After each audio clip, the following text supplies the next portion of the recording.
in the beginning. Before the church, before the law, before the fall. Before everything there was God. Our identity, our story, even our purpose. Everything has to start somewhere. And in the beginning, God. Let me ask you a question, because you talked about relation. Mm-hmm. And earlier you had mentioned that knowing that we have what we refer to as a triune God, Mm-hmm. the Father, the Son, the Holy Spirit within God, and now God has created man who then can be relational with God. Mm-hmm. Is he not inviting us into that relationship that he had? Oh, before absolutely. he created man? Oh, absolutely. Think about absolutely. that Yeah. we've been, mankind, Mm-hmm. has been invited into Yeah. that intimate relationship. Yeah. No other creation gets to step inside that intimate creation, or intimate relationship with God.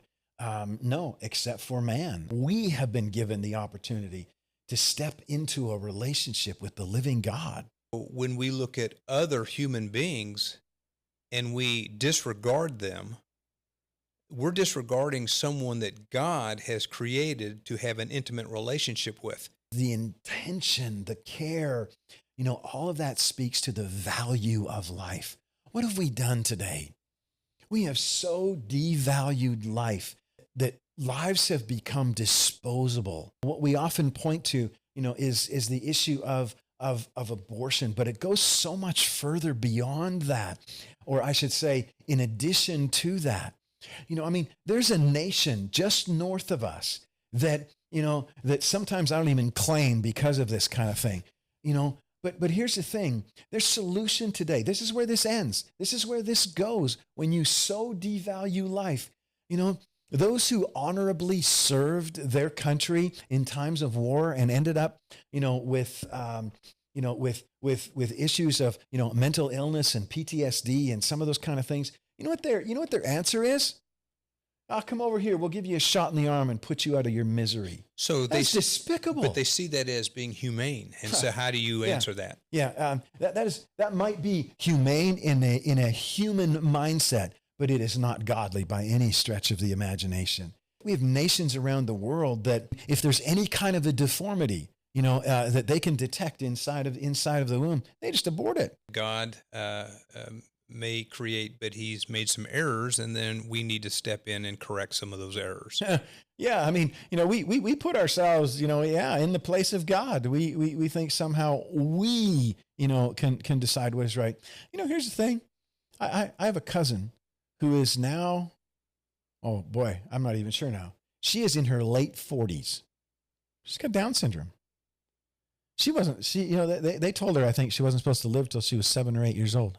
Did she cause some extra work over the years, for her mother, her family, because of the challenges she had? Yeah, she did. So how do we determine value based on our human perspective?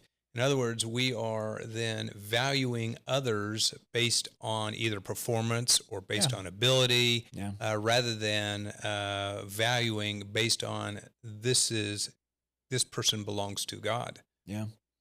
And here's the thing: if you ever heard my cousin laugh, you would never question her value.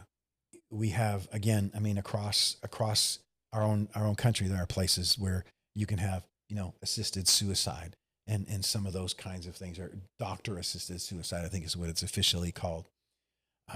That's become rampant in Canada. Where there's just, if you follow these lists, you can just end it all. That's such a devaluing of life. Well, that is a slap in the face of the God who created us in his image. God values human life. He spends the rest of this book explaining to us the extraordinary lengths to which he will go so that we could one day walk in relationship with him again. The beginning matters. Knowing who God is and what he's done, knowing where we come from, helps us understand where he is leading us.